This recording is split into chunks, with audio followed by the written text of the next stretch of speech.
प्रकरण छठा समाज भेद।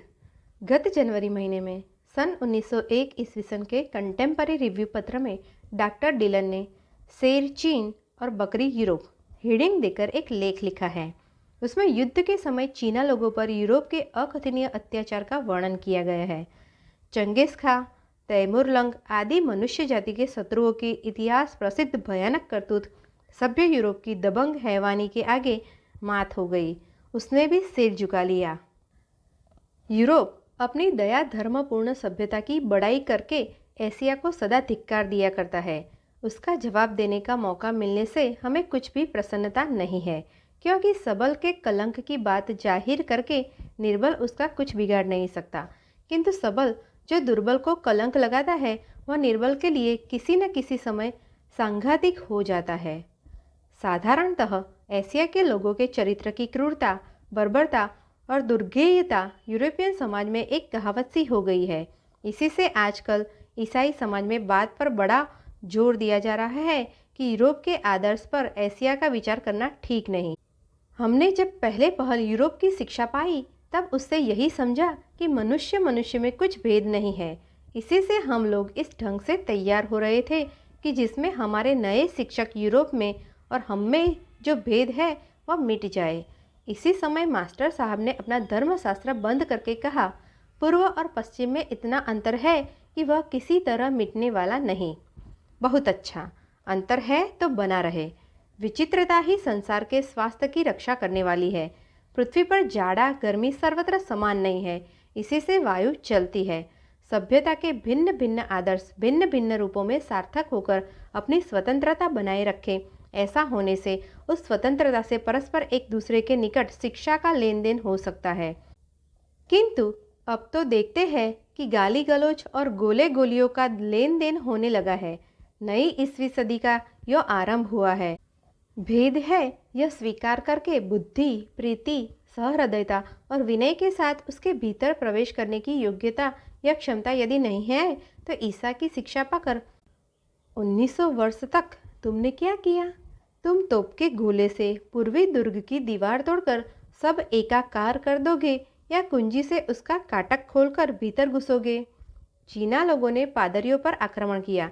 इसी से चीन में वर्तमान विद्रोह का सूत्रपात हुआ है। यूरोप के जी में सहज ही यह बात आ सकती है कि धर्म के प्रचार या शिक्षा के विस्तार पर चीन का यह जोश में आ जाना या उदारता न दिखाना उसके जंगलीपन या असभ्यता को प्रमाणित करता है। पादरी लोग चीन का राज्य जीतने तो गए ही न थे। यहीं पर पूर्व और पश्चिम में भेद है और उस भेद को यूरोप श्रद्धा और सहिष्णुता के साथ समझने की चेष्टा नहीं करता। इसका कारण यही है कि उसके शरीर में बल है। चीन का राज्य चीन के राजा का है। यदि कोई राज्य पर चढ़ाई करे तो राजा राजा में लड़ाई छिड़ जाएगी। उससे प्रजा की जो हानि होगी वह वैसी सांघातिक नहीं है। किंतु यूरोप में राजा का राज्य नहीं है, वहाँ सारा राज्य ही राजा है। राष्ट्रतंत्र ही यूरोप की सभ्यता का शरीर है। इस शरीर को चोट से बचाए रखे बिना उसके प्राण नहीं बच सकते।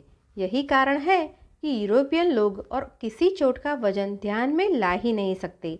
विवेकानंद अगर यूरोप में जाकर वेदांत मत का प्रचार करे अथवा धर्मपाल यदि वहाँ अंग्रेज बौद्ध संप्रदाय की स्थापना करे तो उससे यूरोप के शरीर में चोट नहीं लगती, क्योंकि यूरोप का शरीर धर्म नहीं राष्ट्रतंत्र है। इंग्लैंड जिब्राल्टर पहाड़ की रक्षा में जान लड़ा देगा, किंतु ईसाई धर्म के संबंध में सावधान होने की वह जरूरत नहीं समझता। पूर्वी देशों में ठीक इससे उल्टा है। पूर्वी सभ्यता का क्लेवर धर्म है। धर्म माने रिलीजन नहीं, उसके माने है सामाजिक कर्तव्य तंत्र। उसके भीतर यथोचित रूप से रिलीजन, पॉलिटिक्स आदि सब कुछ है।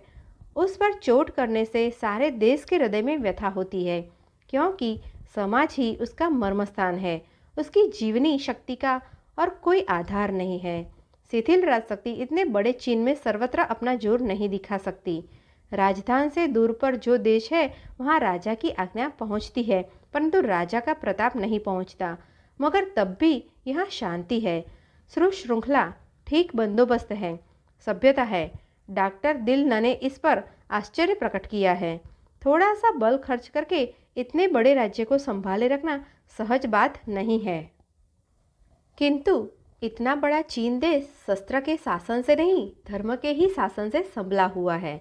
पिता पुत्र, भाई बहन, पति पत्नी, पास पड़ोसी, राजा प्रजा, पुरोहित यजमान, सब इस धर्म को मानते हैं। बाहर चाहे जितना गदर मचे, राज सिंहासन पर चाहे जो कोई बैठे, कोई हानि नहीं। इस धर्म ने बहुविस्तृत चीन देश के भीतर रहकर अखंड नियम से उस विशाल जन समाज को संभाले रखा है। उस धर्म पर धक्का पहुंचने से चीन को मृत्यु की ऐसी व्यथा होती है और वह आत्मरक्षा के लिए निठुर हो उठता है। उस समय उसे कौन रोक सकता है? उस समय उसके आगे राजा भी कुछ नहीं और राजा की सेना भी कुछ नहीं है।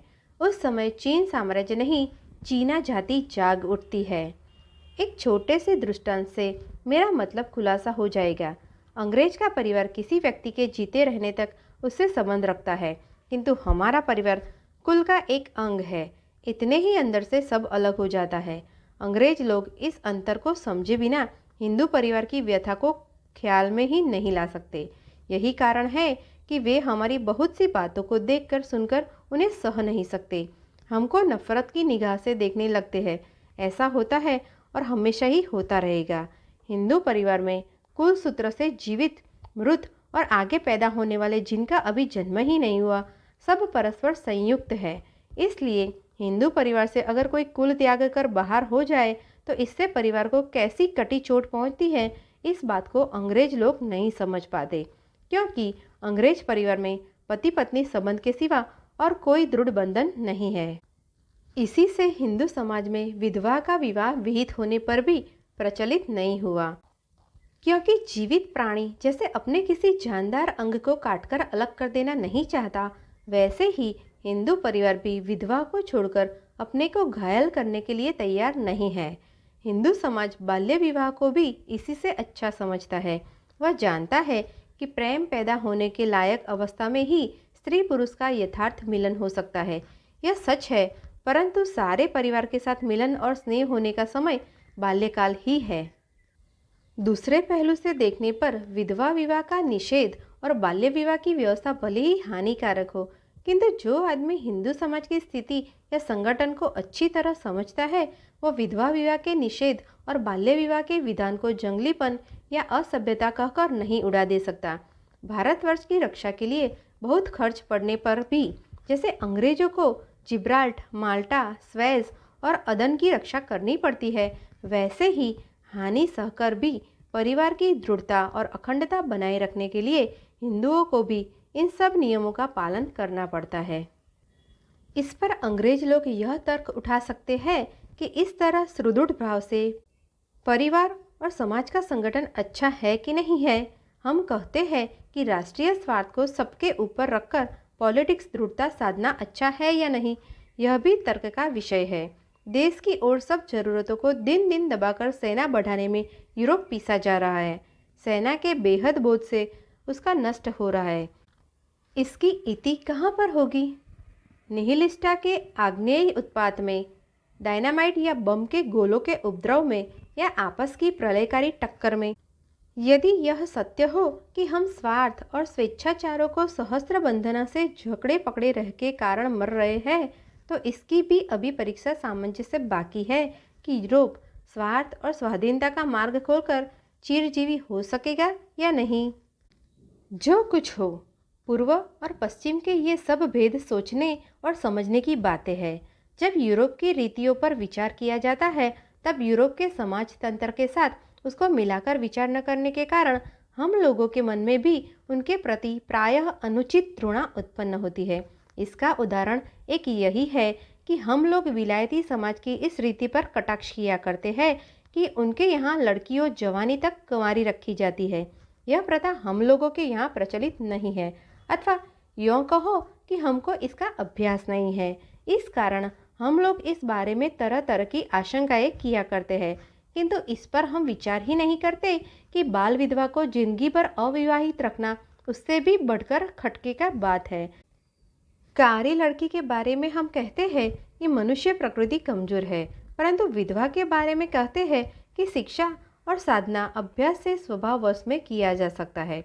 किंतु अमल बात तो यह है कि ये सब नियम किसी नीति के तत्व से नहीं निकले हैं। आवश्यकता के मारे बन गए हैं। हिंदू समाज के लिए छोटी अवस्था में कन्या का ब्याह जैसे जरूरी है, वैसे ही विधवा का चिरकाल तक विधवा रहना भी जरूरी है।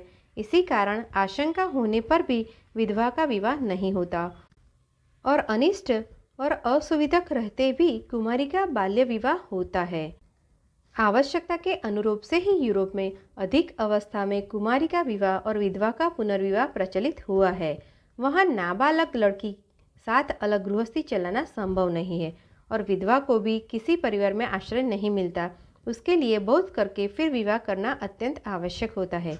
यह नियम विशेष रूप से यूरोपियन समाज तंत्र की रक्षा के लिए अच्छा है, उसके अनुकूल है। इसी कारण यह अच्छा है। इसकी ओर जो कुछ अच्छाइयाँ है वे गौण है। समाज में आवश्यकता के अनुरोध से जो नियम प्रचलित होता है उसके साथ धीरे धीरे भाव का सौंदर्य भी आ मिलता है। अधिक अवस्था के कुमार और कुमारियों के स्वाधीन प्रेम के जोश का सौंदर्य यूरोपियनों के चित्त को कैसा भा गया है, उनके उनके हृदय पर कैसा अधिकार जमा लिया है, यह यूरोपियन साहित्य पढ़ने से ही जाना जा सकता है। यूरोपियन कवियों ने उस प्रेम के आदर्श का चमत्कार पूर्ण दिव्य वर्णन किया है। हमारे देश में पतिव्रता घरवाली के कल्याण परायण सुंदर भाव ने ही हिंदुओं के हृदय पर अधिकार कर लिया है। उसी भाव के सौंदर्य ने हमारे साहित्य में अन्य सब प्रकार के साहित्यों से ऊंचा स्थान पाया है। इसकी आलोचना किसी दूसरे प्रबंध में की जाएगी, किंतु इसी से यदि हम उस स्वाधीन प्रेम के सौंदर्य का अनादर करेंगे जिससे सारा यूरोपियन समाज उज्जवल हो उठा है, तो उससे हम लोगों का अंधापन और मूर्खता ही प्रकट होगी। वास्तव में अगर देखा जाए तो वह सौंदर्य हमारे मन को भी भाता है। यदि ऐसा न होता तो अंग्रेजी के काव्य और उपन्यास हमारे लिए व्यर्थ होते। सौंदर्य के लिए हिंदू और अंग्रेज की जाति का कोई पक्षपात नहीं है। अंग्रेज समाज के आदर्श सौंदर्य को साहित्य जब स्पष्ट करके दिखलाता है तब वह हमारे जातीय संस्कार को दबाकर हृदय में प्रकाशित हो उठता है। वैसे ही हमारे हिंदू परिवार के आदर्श में जो एक कल्याणमयी सुंदरता की शोभा है, उसको यदि अंग्रेज न देख पावे तो अंग्रेज इस अंश में अवश्य ही असभ्य है। यूरोपियन समाज ने अनेक महात्मा लोगों को पैदा किया है। वहाँ शिल्प, विज्ञान और साहित्य नित्य उन्नत करता चला जा रहा है। यह समाज आप ही अपनी महिमा को पग पग पर प्रमाणित करता हुआ आगे बढ़ रहा है। यदि इसका अपना ही घोड़ा न भड़क उठे तो हम ऐसी कल्पना भी नहीं कर सकते कि इसके रथ को बाहर का कोई रोक सकेगा।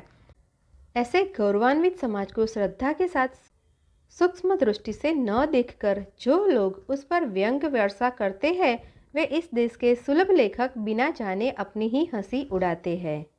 दूसरी ओर इधर कई 100 वर्षों का लगातार विप्लव जिस समाज को मिट्टी में नहीं मिला सका, हजारों दुर्गति सहकर भी जिस समाज ने भारतवर्ष को दया, धर्म और कर्तव्य के आधार पर संभाल रखा है, रसाताल में नहीं जाने दिया है, जो समाज सावधानी के साथ हिंदू समाज की बुद्धि और प्रवृत्ति की इस प्रकार रक्षा करता आया है कि बाहर से मसाला पाते ही वह प्रज्वलित प्रकाशित हो सकती है, जिस समाज ने मूढ़ और अशिक्षित लोगों की मंडली को भी पग पग पर प्रवृत्ति दमनपूर्वक अपने परिवार समाज के लिए स्वार्थ त्याग करने को, अपने तैवार देने को लाचार किया है, उस समाज को जो मिशनरी पादरी श्रद्धा की दृष्टि से नहीं देखते, वे भी श्रद्धा के योग्य नहीं है। उनको यह समझना चाहिए, यह विराट समाज एक बड़े भारी प्राणी के समान है। आवश्यक होने पर भी इसके किसी एक अंग पर चोट करने के पहले इस प्राणी के शरीर तत्व की आलोचना कर लेने की बड़ी जरूरत है। असल में सभ्यताएं भिन्न भिन्न है और यह विभिन्नता या विचित्रता ही विधाता को मंजूर है। यदि इस विभिन्नता के भीतर हम लोग ज्ञान से उज्जवल सहृदयता लेकर परस्पर प्रवेश कर सके तो इस विचित्रता की सार्थकता हो जाए।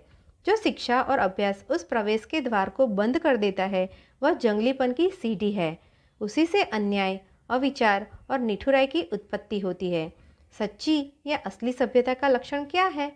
असली सभ्यता वही है जो सर्वज्ञ और सब में प्रवेश करने वाली है।